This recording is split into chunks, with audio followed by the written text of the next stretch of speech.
Welcome to the Women Who Hunt podcast, where stories from the field are shared, women in the outdoors are celebrated, and we inspire the next generation of hunters.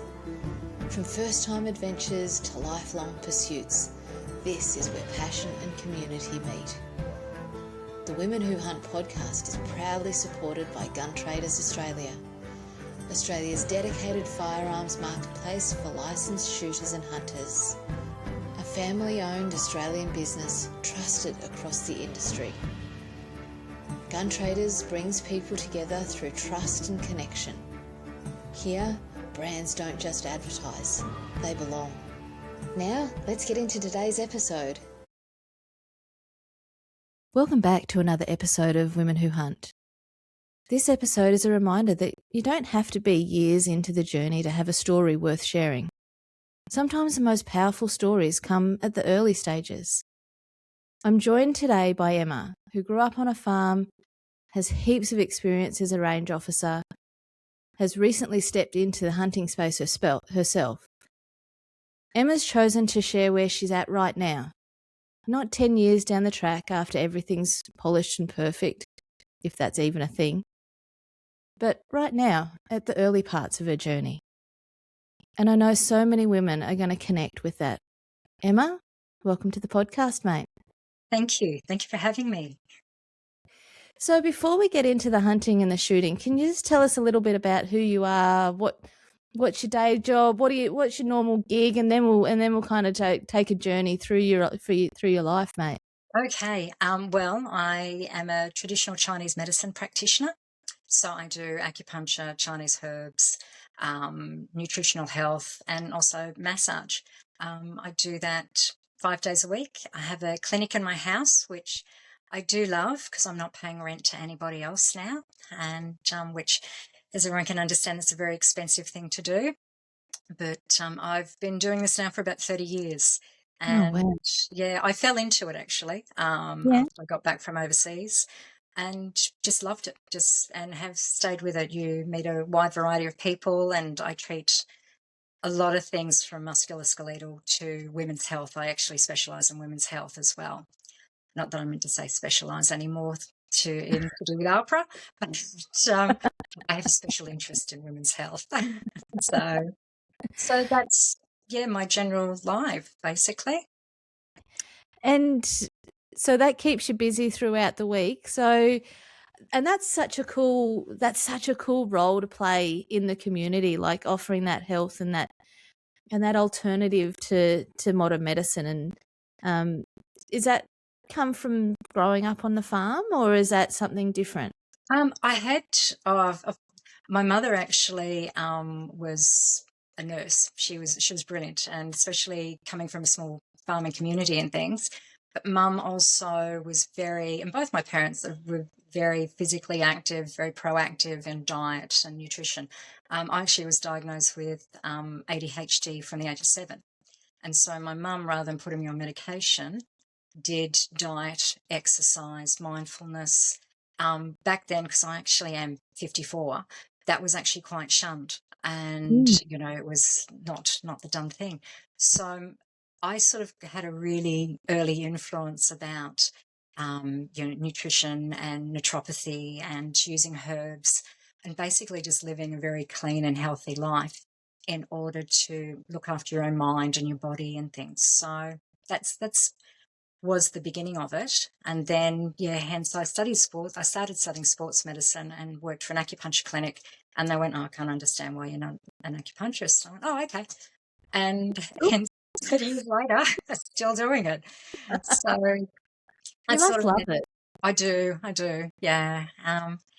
But as I said, I had very early influences about utilising both Western medicine and Eastern medicine. So, and having them complement each other. That's it.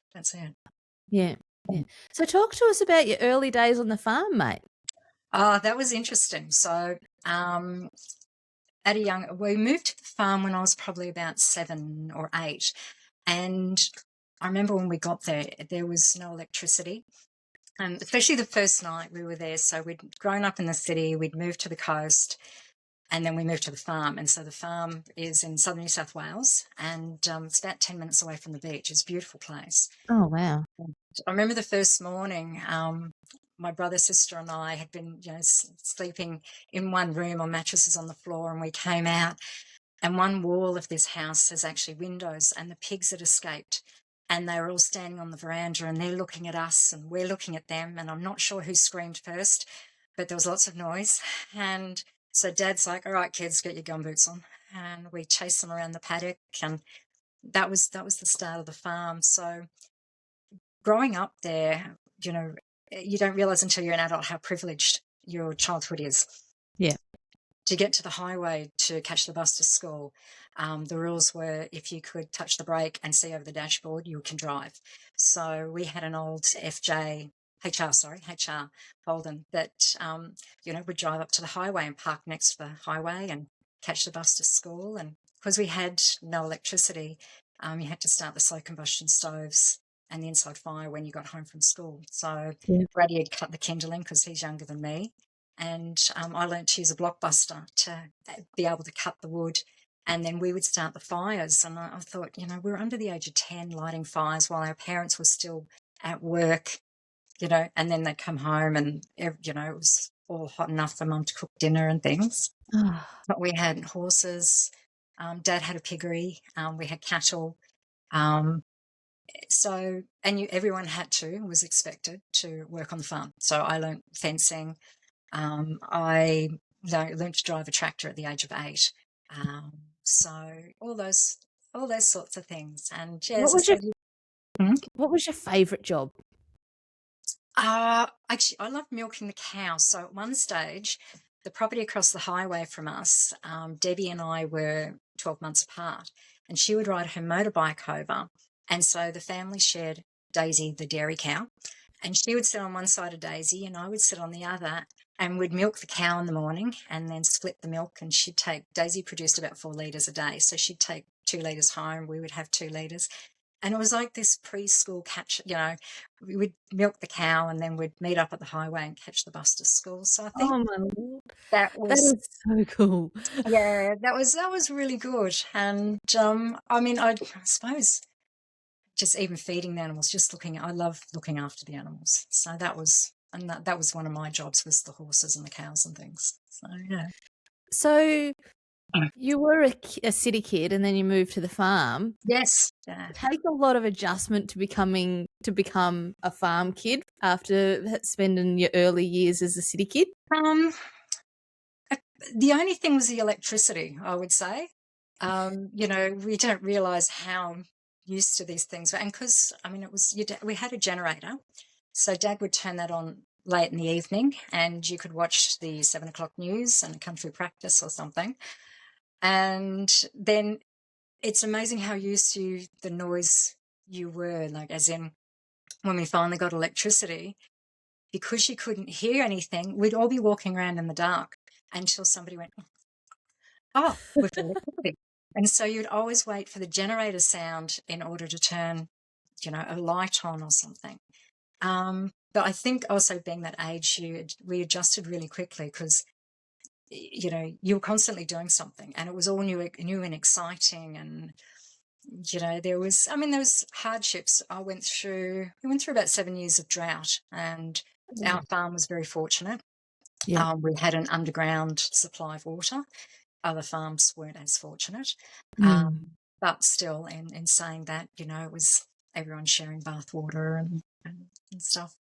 But as a kid, you don't realise these things. You don't, it was just, it's what you do. It's That's how we live now. That's it. That's it. Yeah.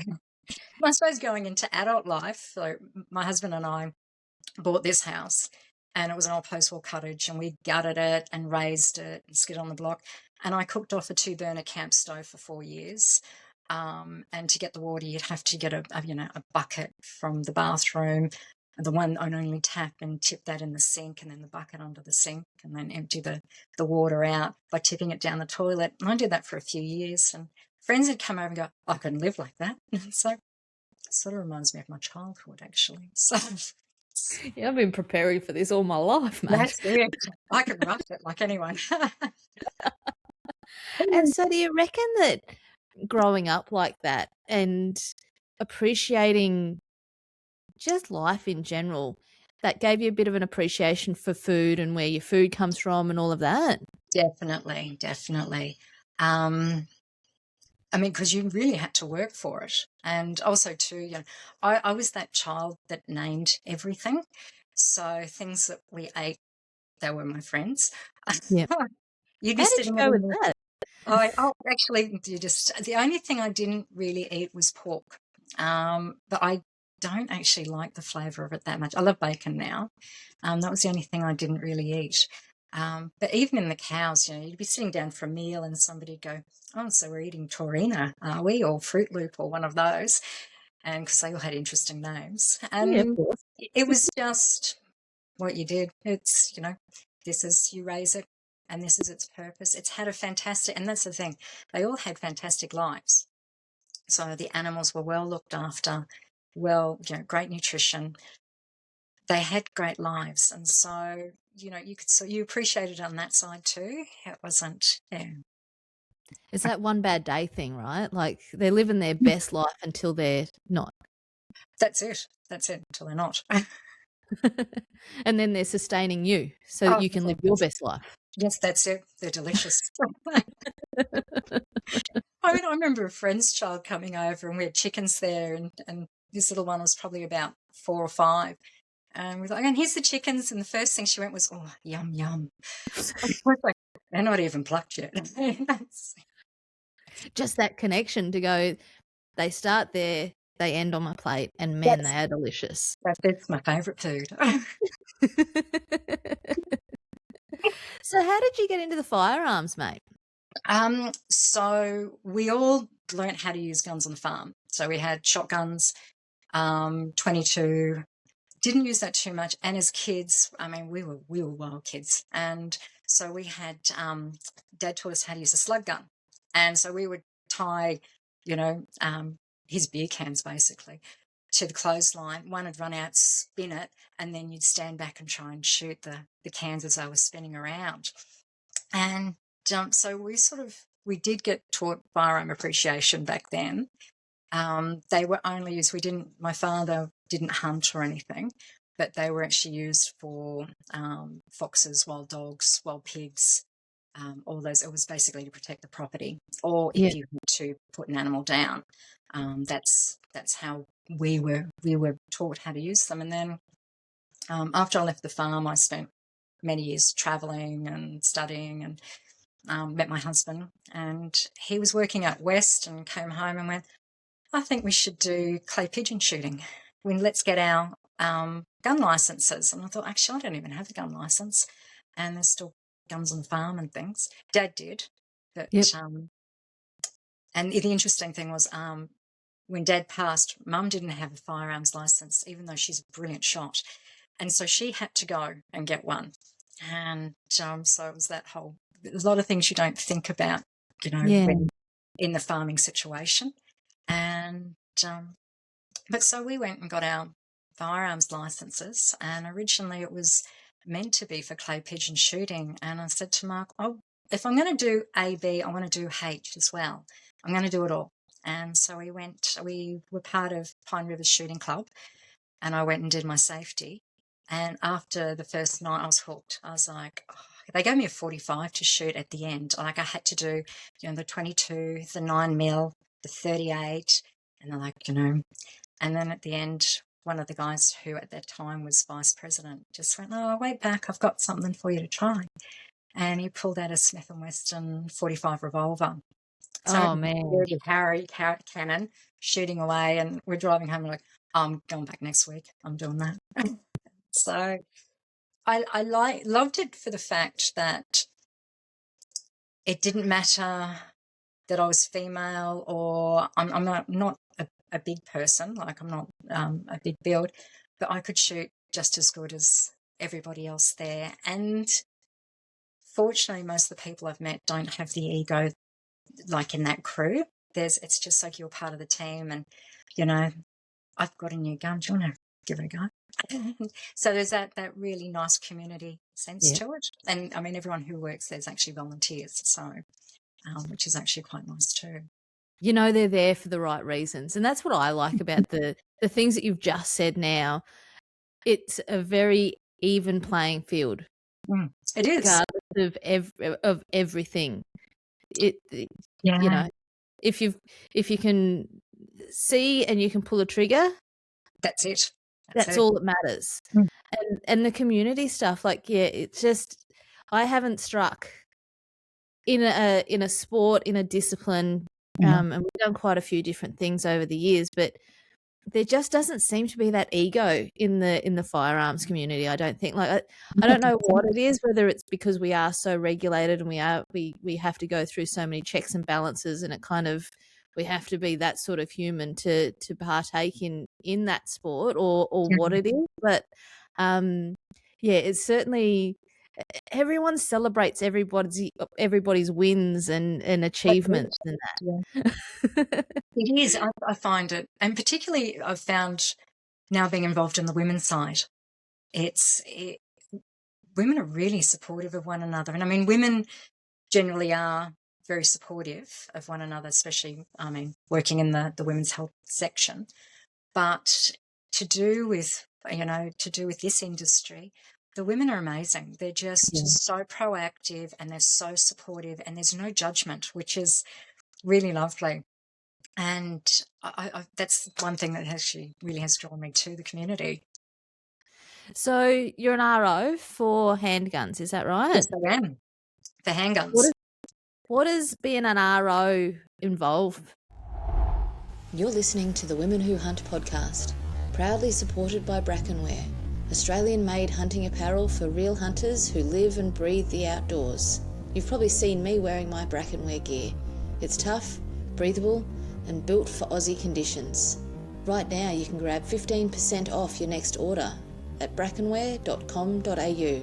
Just use the code GTA15 at checkout. Brackenwear, the endless pursuit. All right, let's get back to the show.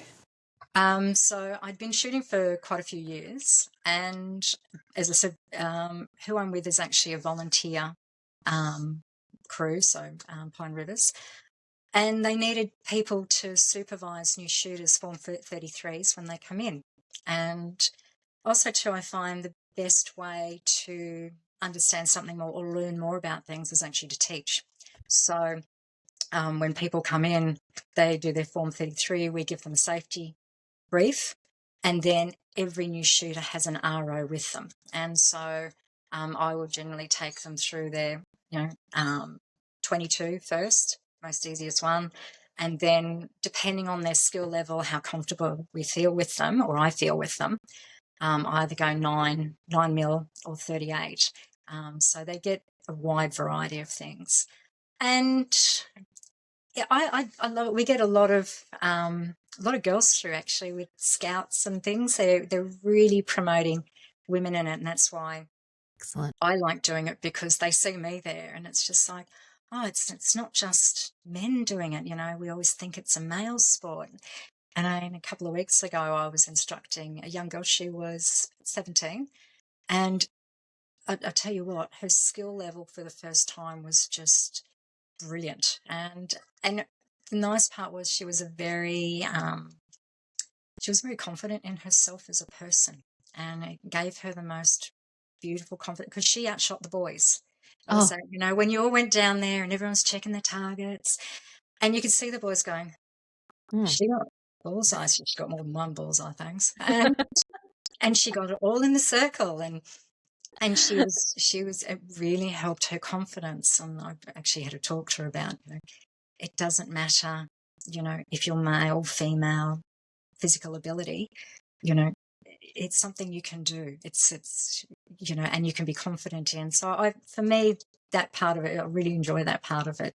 People walking away, and she's actually wanting to join the club and do a proper safety course and things. Fantastic. So you get quite a few Form 33s coming through? Oh, a lot. Yeah. Yeah. Which is really good. Yeah. Yeah. How good is that? Like, just to all Yeah. the new people coming through, and why do you think people are gravitating towards this as a sport? I feel like there's been an increase, but I don't know whether that's just because of the things I look at now, but I feel like there's been an increased uptake. I think there has been an increase, and it's interesting because I actually also just did my category M for crossbows. So I Yep. took the archery as well. And when I was doing that, the instructor who was running the safety course, he was like, well, I got really busy when Walking Dead came out. And so people see things on the TV and, and they wanted to do, crossbows because of Walking Dead. Whereas I think because there's so much more about firearms in the community and especially about safety and regulation, and now people are understanding it more, that it is people are becoming more interested, rather than, I was in America for a while, many, many, many years ago, and I mean, I was just gobsmacked on the amount of guns and things people kept there and the lack of safety and regulation and stuff. It was all about protecting ourselves, whereas here it's very different. I find, for me, it's a sport, to do with handguns as a sport. Yep. On the farm, it was actually for looking after the farm. That's all it was about. It's a And then, tool. it is a tool, and perfect. And it's like with hunting, it is something you go and do, and especially when you're into self-sufficiency or looking after the land. Whereas, I've always wanted to get into eradication of feral species and things because our native species are getting annihilated because of the feral problems. Yep. So there's all that side of things. And so I think with more education in the media, I think is one thing, and especially to do with social media, not just television, people are understanding more, and I think that's where it's becoming more important. I think you're right. I think you've just touched on the social media element. We're not being spoon-fed the narrative that they want us to hear anymore. People are actually able to source their own information, and it is becoming a little less taboo to talk about, I feel. And there is so many people out there leading with education and kind of bridging the gap between unknown or uncertain to well, these are the things that they're used for, and this is why it's important to have them in our society, and those sorts of things. Whereas before there was a very limited access to that sort of information, I think. I agree. It was, I think that's, the beauty of social media is you can actually hear multiple points of view. I mean, it all depends on who you follow, but it is actually getting out there that, it's not just, I have one in the house for my self-protection and things. It's like, no. I remember somebody mentioning to me one day about it. It's like, oh, so you probably feel confident. It's like, well, first I'd actually have to get to the safe, and then I'd have to get the thing open, and then I'd actually have to unlock a special compartment in the safe to get a handgun out, and then I'd have to go to another area, unlock that to get I said I'd be dead by then. I said I'm much better with a frying pan. I said I'm more deadly with that. So if True. somebody breaks in, I've got a cast iron frying pan. I'm brilliant. So I love my cast iron fry pan. I would be exactly the same. I'm like, I'll be reaching for that before the 3 safes I'd have to go to get all of the bits and pieces that build it together. I think people don't realize that when you talk about, when you purchase one or even getting your license, how much it actually takes to get a license or to get a PTA or all those sorts of things. It's not just I can walk into a shop and purchase one. I think now there's, with more education of that people are realizing it is, it's not as easy to access, and certain things in the past that they've sort of, I don't know, fueled up weren't quite as true as what they said. And I think it's really interesting, the whole you've got to have a safe and the safe's got to be regulated, and you go for your safety course and then you wait until your police checks are done, and then once that's done, then you put your PTA in, and then you wait for that. And from go to woe, it's probably, you're looking at 8 to 12 months before you go, oh gee, I'm going to do this thing. Yeah. until it actually comes to fruition. That's it. That's it. Actually, what I was really surprised about, because I mean, I've had my gun license now for, I think going 15 plus years, easy. And even when I got my category M, I had to go to the post office and re-show my identification. And I was like, wow, you couldn't, to me in my head, I was like, no, they would have just gone through the records and went, yeah, she's had her license for 15 years. She hasn't had any problems with police, all those sorts of things. But no, I actually had to go and do more identification. And I thought that was good when I heard about it, but Yeah. it really surprised me. I was like, oh, it's not, okay, not as easy as I thought. Well, we're exactly the same. So we just got our AB at the beginning. Yeah.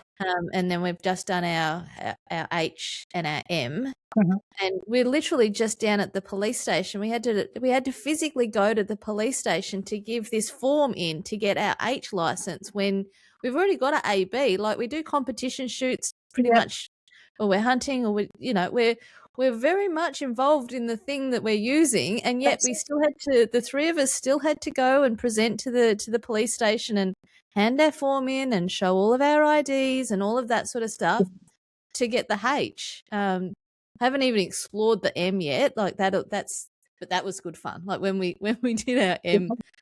That's great, isn't it? Oh man, that's a whole other thing. That's it. No, I didn't arrow to arrow tip on that one. That was just, I broke the instructor's arrow on him. So it was a perfect shot. I mean, but Yeah, good fun. that was great fun. Yeah, yeah. And what do you think being an RO has kind of taught you about the sport? I think, well, for me, about the sport, or about, it helped me understand, like if there's an ammo jam or something like that, about the remaining calm, because I have somebody standing next to me who's brand new, and it actually taught me a very good sense of calm, and just, I'll handle this situation this way. If I can't handle it, then I'll call somebody over who's more experienced than me to help. And it's all about process, and about, I think, that whole remaining calm, but also too, for me, understanding the mechanics of how things actually work.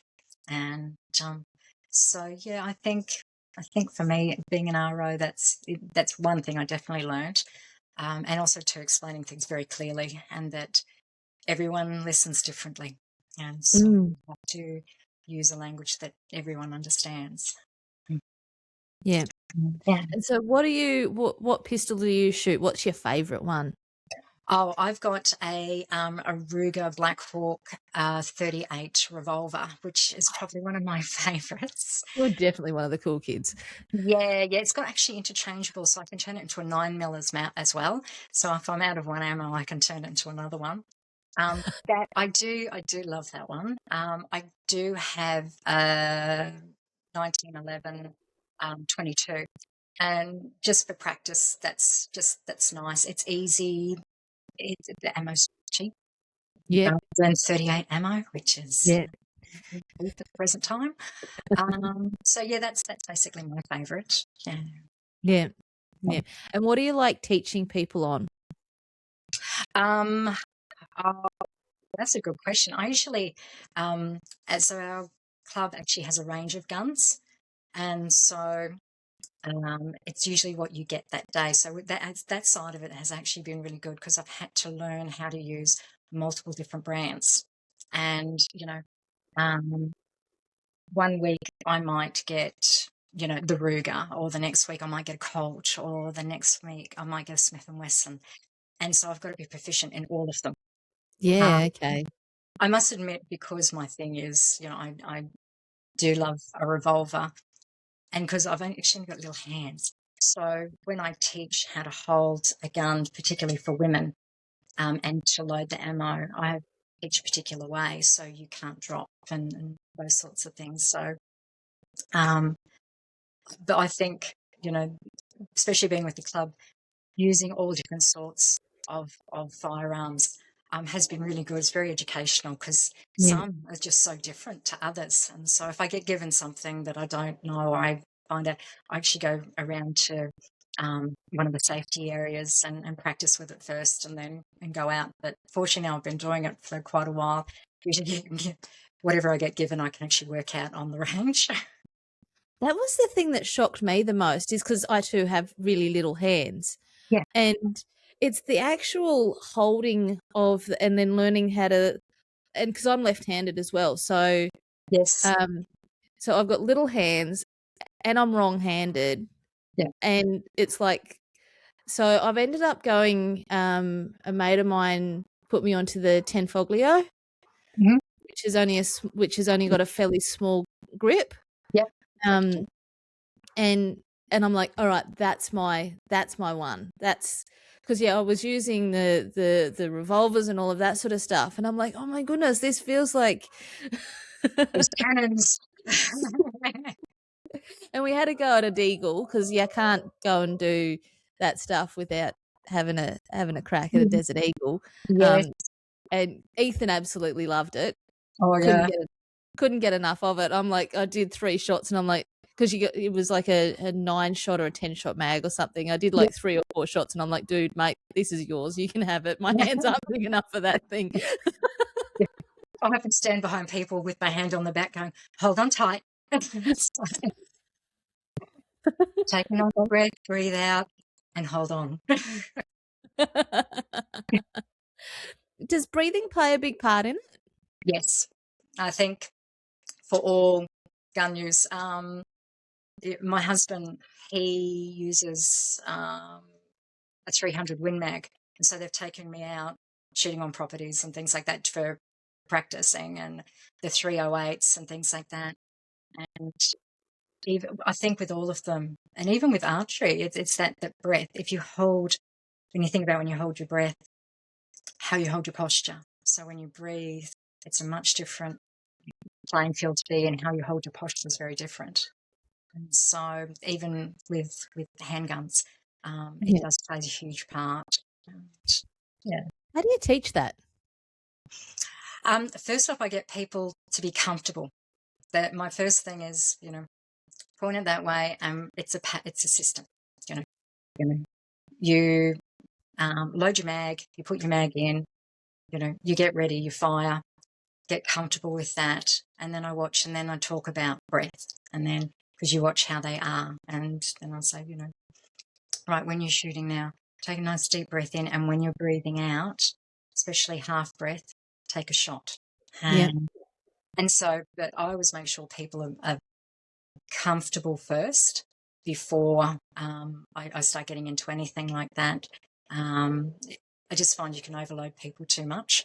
And if they appear comfortable, then I start talking about breath and just letting them work it out for themselves too. Yeah. Kind of that process. You kind of like take It's, them down a bit of, do this, then this, then this. that's it. Yeah. That's it. Yeah. Yeah. So talk to me about hunting.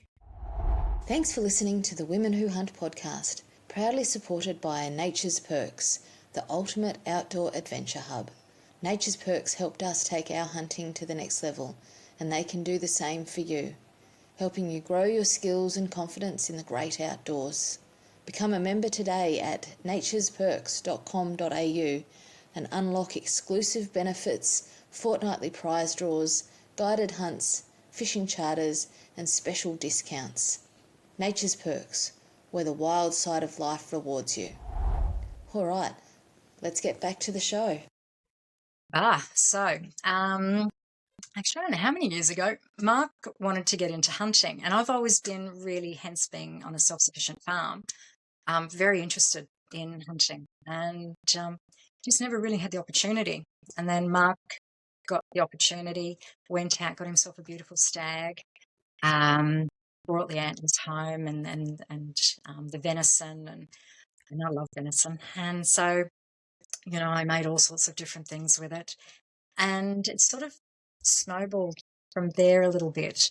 We actually haven't had a great deal of opportunities. Unfortunately, the property we were, or he was, and they've took me out to just do some practice. And actually, I went for my first hunt there, and there was nothing. We just wandered the paddocks carrying backpacks, but it was beautiful. I actually enjoyed it. It was I like hiking, so Yeah. it didn't actually worry me. And they weren't too upset either. But they all like to get out and about. But I've gone down the rabbit hole now. I can't remember where I was going with that. Yeah, no, I think for me it's the self-sufficiency. Yeah.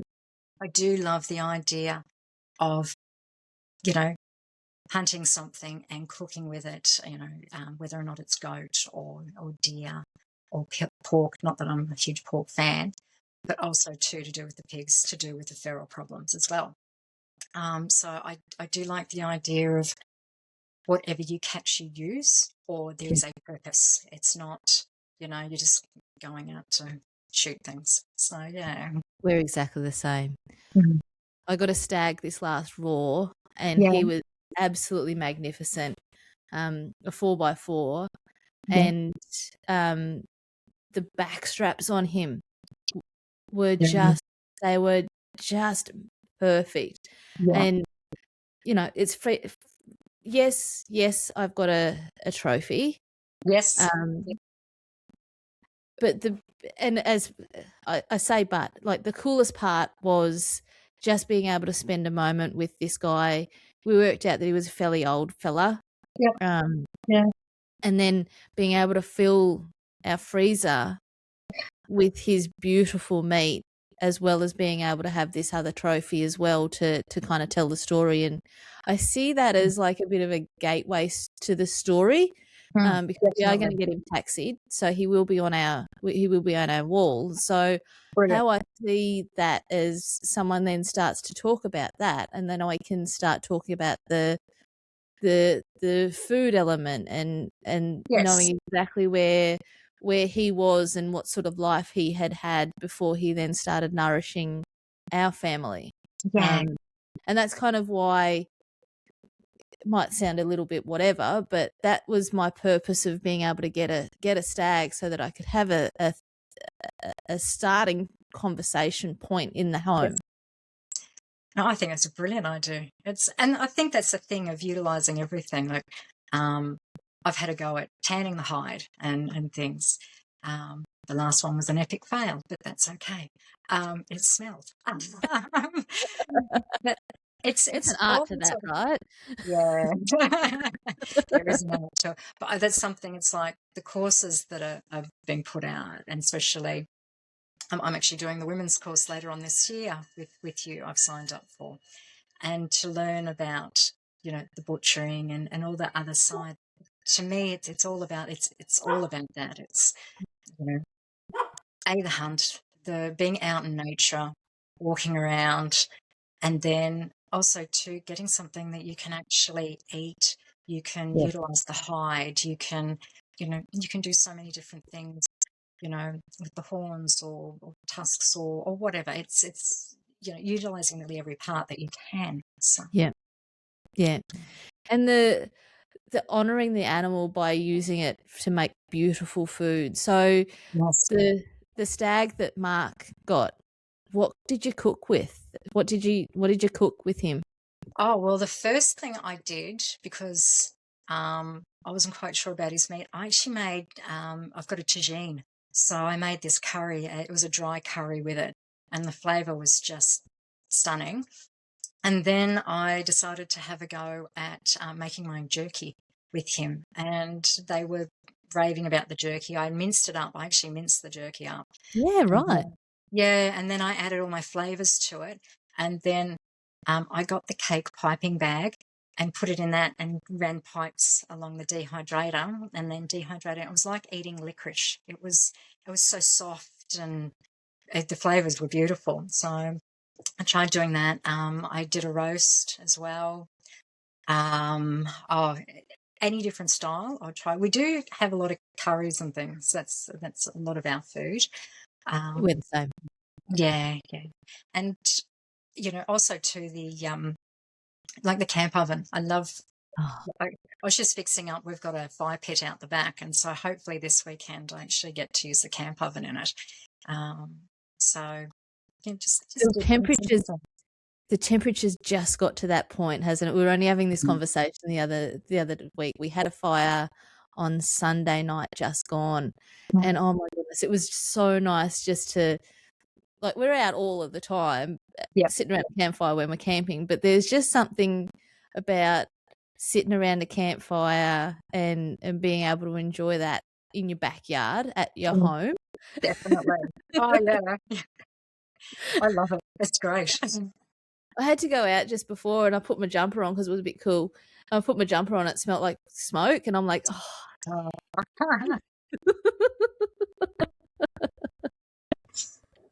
So what's next for what? So you've been out, you've done your bushwalking with guns, which was Yeah. fun and exciting for you.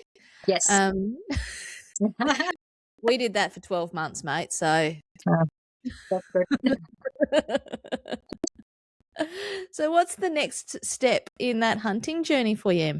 Well, because this year's going so fast, we've been looking at and putting our name out there to go get onto different properties to do any shooting, because I mean, hence living in Queensland and coming from down south, we just don't get there.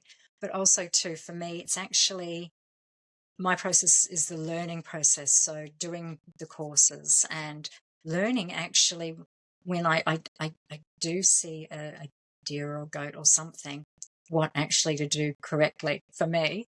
And so learning the whole process properly. And I suppose that's the way my brain works. I actually like to study things before throwing myself. I do throw myself into, don't get me wrong, I throw myself into stuff quite often.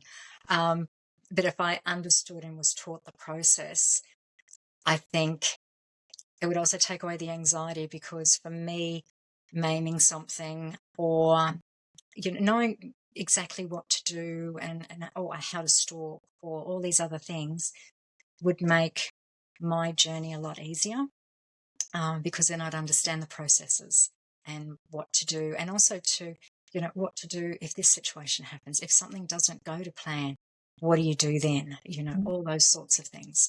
I think that's where, for me, education is one of the most important things. And I do love the hands-on one, because that is actually how I learn. I can read as many books and watch as many podcasts and YouTube videos and you name it, but to actually be there and listen to other people's experiences and actually also do things. Hands-on. Yeah, all the hands-on stuff. I think that's, for me, that's how my process works better. Yeah. I'm exactly the same, and that's why I've decided to do the Women Who Hunt courses, is because I needed to be elbow deep. I needed to be running the gut hook up and making sure Yeah. that I didn't hit the wrong spots and all of those sorts of things. And I think if I can, there's more of us who learn like that than the other way. Don't get me wrong, the YouTube stuff and the books and all of those sorts of things, they all have their place. Definitely. But it's Oh, not until you've actually touched and actually been with an animal that you are about to consume, and you've gone through the process, that it actually cements in your brain, I don't think. Like, it's just, there's something that solidifies when you're actually there, part of it and hands-on.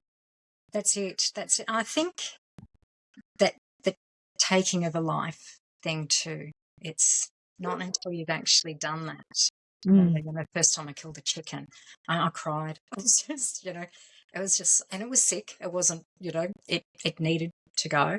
Yep. And it's that whole thing of, it's not until you experience that sort of thing do you actually, know how it feels and appreciate, basically. Yeah. Yeah.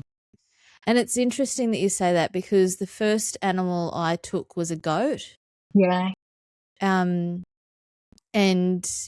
there was lots and lots of process that went behind that. Like, I'd seen a couple of goats before, I'd been too slow, or I'd spooked, and I'd done all of my learning the hard way. Yeah.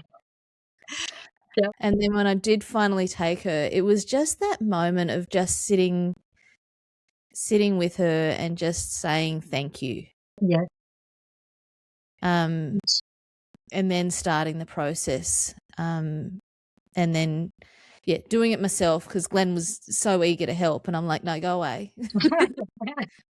I appreciate the offer of assistance, but I need to do this myself. And it was almost like that was part of the honouring process for me, was then being able to take the time and prepare her properly. That's right. And you can't do that on the couch watching YouTube. No, definitely not. The touch, As much the as smell, the flavour, you know, all that sort of stuff. and it's the because I, grown up around fishing and all that sort of stuff, and Yes. fish are cold, wet, and slippery. Mm. Mammals aren't. No, they're not. They're not. No, A whole lot of other stuff going on with them. completely different. So, at what point do you reckon you'd call yourself a hunter? Oh, I wouldn't call myself a hunter at the moment. To me, I'm not educated enough. I need more experience. I think, you know, even after the first couple of times, I don't know if I'd call myself a hunter then. I don't know. I just have so much respect for those who've been doing it for eons, and the knowledge and, what it takes to actually, it's not just walking out into a paddock and going, oh, yeah, there's one. There's so much behind it. It's a lot more. There's a lot more skill involved in it. Yeah, there But I really is. think for me, personally, it's not until I understand and then will I call myself a hunter as such. We'll At the talk. moment, I'm an observer. We'll do another one of these when you're like, right, Carly, I'm a hunter now. Yeah, you'll get the message. And do you think sharing stories as a beginner is as important as sharing the stories as a veteran? Oh, definitely, definitely. I think one of the best things that happened, and I don't know if I actually met you there inadvertently, was the Venture Women's Hunting night they did. And I think Emma, who you interviewed last time, I think I sat next to her there. Wow. Yeah, I've got a funny feeling when I saw her face, I don't think I met you there. And I forgot where I was going with that. We're talking about journeys from if it's important, as important to share beginner stories as it is veteran stories. I think that's where, that night came in handy, because there was a whole panel of people, and you had those who were experienced, there were those like myself who were brand new and were really wanting to get into it, and people sharing their stories. And also, there's a bit of anxiety about trying something new and meeting new people and going on, especially using firearms and things like that too, and you're dealing with animals. I think sharing the stories of, your victories, your mistakes, your failures, how you could have improved, what techniques you found the best. And I suppose that's where I found in using fire and handguns, is because of my size, how I teach holding certain guns to how men teach holding certain guns is quite different, because they've got big chunky hands, so they can pick things up and Away they go. that's it. And I remember, especially when I was shooting Mark's Win Mag 300, it is a big caliber, and how it sits on me, I actually always get a bruise across my collarbone. And I remember, them saying, "Oh, you're holding it too high," and it's like, yeah, but if I hold it any lower, it's from my boob. It's like, I'm doing damage to that thing. So You it's do. the size of, I know, it's the size, and I was actually quite bruised the whole way down. So it's, especially being female and women talking, and it's what works for us, because, our size and our strength, this works for me, or this firearm I find this is really good. I think that's where new shooters sharing their experience and shooters who've been around for a long time sharing their experience, that's where we can come together and help one another, basically. Yeah. Yeah, agree. Because it is like I bought my very first rifle that I bought, that was mine, Yeah. was a Lithgow 105 6.5 Creedmoor. Yeah. Nice. Had my time again, probably wouldn't have gone for a 6.5 Creedy as my first rifle, but you know, That's it. probably would have benefited from a conversation from another lady to go, maybe you just want to think about something that you can carry as a suggestion. That's something a little bit more, yes, manageable. Yeah. Don't get me wrong, I absolutely love it. It's my long range rifle. Yep. So I only have to carry it from my car to the mound and then get Yes. sorted out, and I'm prone behind it. So I don't have to actually worry about the weight and all of that sort of stuff. But Yeah. certainly not the one to carry around for because what I was thinking was I'm going to get a 6.5 Creedmoor because I'm going to be able to do the long range and I'm going to be able to do the hunting as well. So I'm thinking I'm just going to get it all in one. Yes. But that didn't happen. So I had to buy a 308 to go hunting with, which is my hunting rifle. So, Yeah. but it's that experience stuff. It's about knowing what That's you it. need. And I suppose it's that thing of knowing what you need for what animal. Like Mark got me a what was it? A Winchester 410 lever action. And I mean, he's like, this is for you for bunnies, if you want to go bunny shooting. And it's like, oh, okay, all righty, that's a little lever action. And that's cool. Yeah, that's it. Little Annie Oakley gun, that one. But I think it's that thing of knowing what firearms are relevant for what you're doing, which that's where the education comes in, and as you say, for for women carrying them to men carrying them to all those. Yeah. So what was the exact moment when you were starting your handgun journey and all of that sort of stuff? When was there was there a moment that you were like, I'm actually doing this. This is my thing. I suppose I'd always been going out to the range with my husband, and he's actually a FIFO, and so it started that he was away, and so I went there myself. And I remember the first time I went there by myself, I'd actually written my instructions on my hand.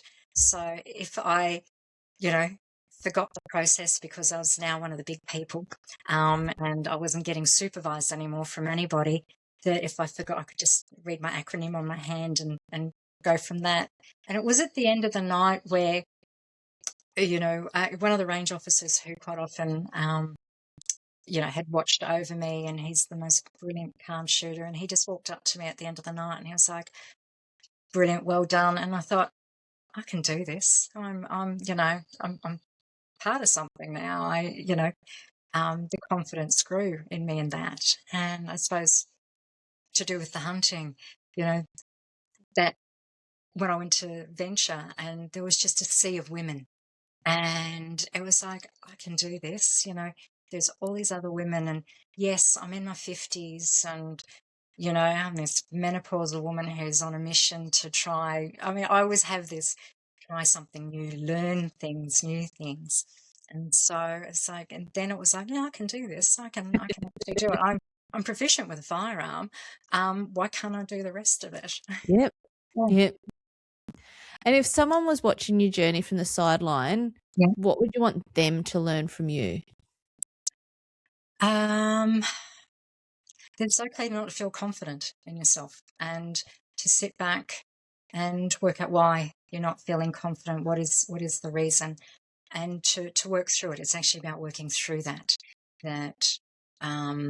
We're all learning. It's okay to ask questions and not be the smartest person in the room. And I'm in a profession where I have to be very confident in what I do, and so to be put in a situation where I'm the least experienced, and that's okay. That's it's okay to feel anxious. And I tell people, I say, especially when I was learning, I'm a little bit anxious about this, I don't fully understand it.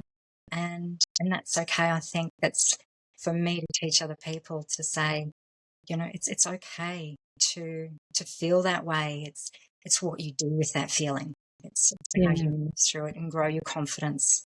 I love it. It's what you do with that feeling. That's yeah. Yeah, it's all right to have the feeling, then what are you Mhm. gonna do with it next? That's it. That's it. Yeah.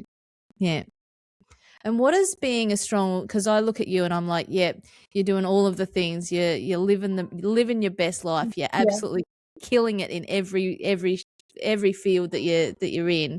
What does it mean to be a strong woman in this space for you? I think for me, and actually, particularly because it's after Mother's Day and I've been watching everyone about Mother's Day, I was really fortunate. I have a very strong mother. I had very proactive parents. Like, they basically taught us and pushed us in the world and said, go forth, learn.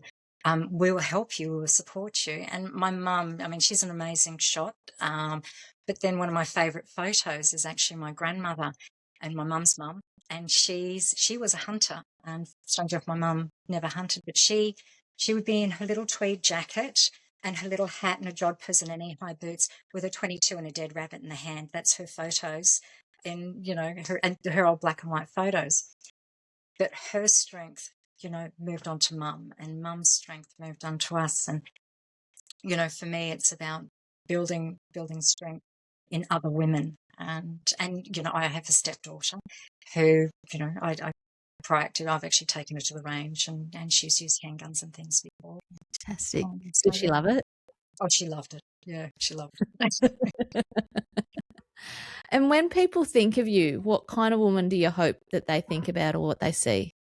I actually heard a really good quote by Mel Robbins, but I don't know if it was her own quote, but it was like, be the woman who makes other women believe in themselves. So I would like to believe that, I would help women be confident within themselves and be that sort of person. And I suppose in this journey of, hunting and things, that even though that I'm so, inexperienced, that, my story may help, somebody similar in my position go, okay, there's courses I can go do. There's, I can go to the range and feel comfortable with a firearm. I can do these things. So I hope that, I can help other women. That's for me. And they see me as helping them believe in themselves. Yeah, that's such a power. I'm pretty sure I saw that same quote as well, and I think you're right. I think it's in that Mel Robbins space, because I was Yeah, like, oh, that's a cornerstone quote. it is. It is. Yeah. Yeah, I have it in my clinic, actually. So, is there anything that you wanted to talk about that we haven't covered? Um, Actually, one thing I would like to ask you about is your course. I think that would be a really good thing for you to explain for other women if they're watching this, and especially me being a new shooter. I really would. Yeah, are you okay? Yeah. With describing that, or what's? Yeah. So it's really just, and the reason I'm doing it is because, and it's the same course that I've been part of with Nature's Perks that I've volunteered at for the past 12 months. And it's a much the same as what you've just said. It's that touch and feel stuff. So it's 2 nights. So we bump in on the Friday night. We kind of get settled. We have the campfire's already going. We have a little bit of something to eat. We get to know each other, and we have a bit of a chat. And then the next morning we get up and we go out. The property that we go on, we're really blessed that the farmer's got a 200-acre pen. So we know we're going to see deer. Yeah. And we know that we're going to be able to stalk up on these deer. So we start with a stalk, and then we come back and we talk about shot placement. We will have gone out and we will have harvested a meat animal. So we'll have a doe in the freezer or in the fridge already. And then we talk about shot placement, and we're actually talking about the shot placement with the animal in front of us. That's good. Yeah. then we talk about skinning and then a few different methods, because sometimes when you're in the field, you only want to take the back straps and the back legs, so you don't have to take the gut out. So we kind of walk through the gutless method and gutting, and then we go out. If you've got your firearms license, we've got a range set up that we then kind of take you through. We've got some silhouettes set out so that you can kind of practice shooting at a deer that's a wooden one that's not going to move. But it gives you that opportunity to place yourself in the field and aim at a thing that. So it's really just that soft launch before you get to actually doing a hunt yourself, and then we come back and we do a bit of a thermal thing at night so that you can see what the animals look like through a thermal. And then the next day we make sausages and kind of just recap, and we do the R license training. So if anybody wants to, because we are in Queensland, so access is a big thing. So I deliver the R license training to anyone who wants to be part of that on the Saturday night. So you actually walk away with a certificate to say that you can actually go and do. And then it's really that's the layout of the course. But the biggest thing that I want the takeaway to be is the connection and the community. Because you can't walk away from a campfire with like 2 nights and 3 days being with other women, having our own little coven. You become connected. There's something about sitting around a fire with other ladies that builds a connection, and that's the main thing that while the learning and all of those other skills are important, it's the connection stuff that is the most meaningful to me, and having an outlet for ladies to become mates with other ladies who are going through and doing that sort of stuff together, and then not just so that you don't just walk away from the course and it's done. You walk away from the course and you've made a connection. I think that's brilliant. I love that idea. It's a community, basically. 100%, and that's the same as the Women Who Hunt community. We've got the website up now. We've got the Facebook community. That's a closed group that's only for ladies. So I moderate that, and a bit. I'm in there. I know. I think we've just hit, and this is going to age this podcast quickly, but I think we've just reached 50 members of that community, which is really, really cool. So that's brilliant. I don't plan for it to be a 10,000 member community. I want it to be a niche community of ladies who actually feel comfortable to reach out to each other. Yes. Yeah. I don't need all of the numbers. I don't want to be viral. I don't want to be any of that. I want to create a space that ladies can come to and feel like they can connect with each other. I think that's brilliant. And that's it. As you say, you don't need the numbers. You just need the community amongst, the people there who you do feel comfortable discussing things that have happened, or, sharing basically, you've had a successful hunt, and people can applaud you because they understand, what you've been through to get there. So exactly. So, well, we'll wrap it here. Thank you so much for your time. Thank you for asking about the course. That's okay. Thanks for coming to the arms fairs. Like you've come to pretty much all of the events that I've pushed out on socials, and you show up, and you're a pillar for ladies in this in the lifestyle. I was going to say sport lifestyle that we choose to do. So thank you for sharing your stories. I'm sure that we're going to catch up again after you've done more than just bushwalk with guns. Definitely. Thank you. And I think people will really connect with the honesty and your background and the stories that you've shared. So thank you for that. And it's such an important message for women who are watching from the sidelines and wondering where their place is. if you wonder where your place is, you've just got to have a look at Emma. She just Thank leaned you. in and did it and made it happen. So if you want to follow Emma, how do people follow you? Instagram, it's Emma Moonlighter. So that's my key page if you want to follow me. Usually everything I do goes on there.